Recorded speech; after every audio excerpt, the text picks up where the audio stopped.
What is the dynamic you see, a lot of younger leaders, emerging leaders, suspicion of institutions, right? Some people call them mediating institutions, right? And so how do we, as who are encouraging gospel movements in cities and other places, mediate that conversation between the need, you say in your book, right, there's an actual positive aspect for institutions with this understanding of movements and that emerging suspicion? That'll be interesting for us both to tackle. Yeah, I sometimes you actually have to define institution. Institution in some ways simply means a pattern of that you remember from yesterday. I mean, actually, somebody once said, if every single grocery store, if you purchased groceries in a completely different way, if there wasn't some institutionalization of grocery stores where you figured, oh, that's a checkout, there's a cash register, or you have to have some idea in your mind, it would be chaos, every single one. And you need to say the idea of memory, the idea of patterns, the idea of continuity with history, the democracy of the dead, which means letting people who are die vote on what's good instead of assuming that every new generation has to completely reinvent the wheel. You have to actually do a little bit of work, I think, on people. You also have to show them that people who hate institutions, that to some degree they're captives of their culture. Something that I often hear, you have to challenge them and say, there's a pride there.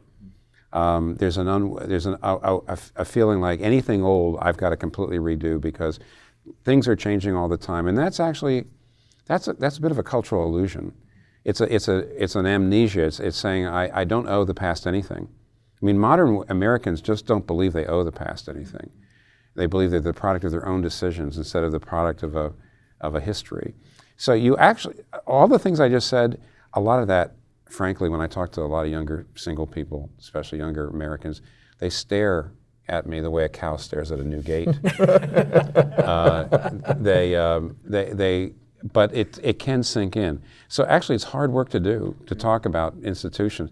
Nevertheless, I still want movements, I want dynamism, but I don't want them to be naive about the need for institutions in human life. Alan, so book is serving a movement, right? And so institutions in service of a movement. I mean, and this kind of ahistorical faith that sometimes holds us culturally captive. I mean, what is your perspective on this kind of suspicion of institutions, commitments to movements, but maybe the capacity for institutions to serve movements? Yeah, actually, Tim and myself don't fundamentally disagree here. I think he's absolutely right that the institution defined properly by sociologists actually is that repeatability, ritual, recognizability, which is absolutely essential to functioning. You don't have to renegotiate everything at any given point.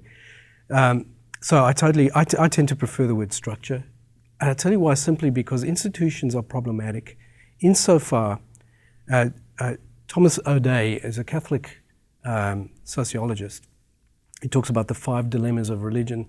And partly, like any religion, and he's talking about the Christian faith, but any religion takes the dynamism of the founder and has to routinize it, has to make it routine. Once the founder dies or passes away for whatever reason, no one else can fully capture what the founder had. And so the institution itself has to absorb the functions of the founder, distributed and put into the organization. The dilemma comes, and you have to do that to survive your first generation. You have to somehow find a way to pass on the message. The dilemma is by routinizing the charisma of the founder, the next generation suffers under it, because it then becomes inviolable law, and it becomes something that restricts, where the gospel's meant to kind of bring freedom, the institution of the gospel can restrict freedom and create kind of, it gets an overweening power, it grows beyond it gets a life of its own.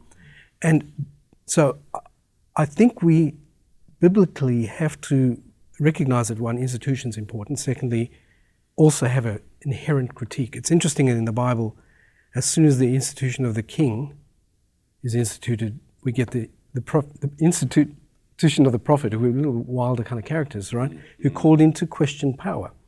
They also called the priesthood into question when the priesthood developed too much power and outgrew itself. And then Jesus, of course, has got a strong anti-institutional streak.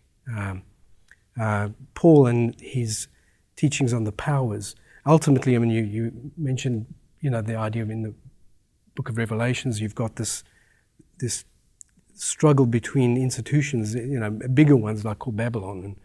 But these are really, in a sense, patterns that actually the gospel has to critique. So I totally think we have to have it. There's no way you're going to survive but without having structure. But you have to have the Bible's own critical awareness of institution that they can actually become very, very dangerous.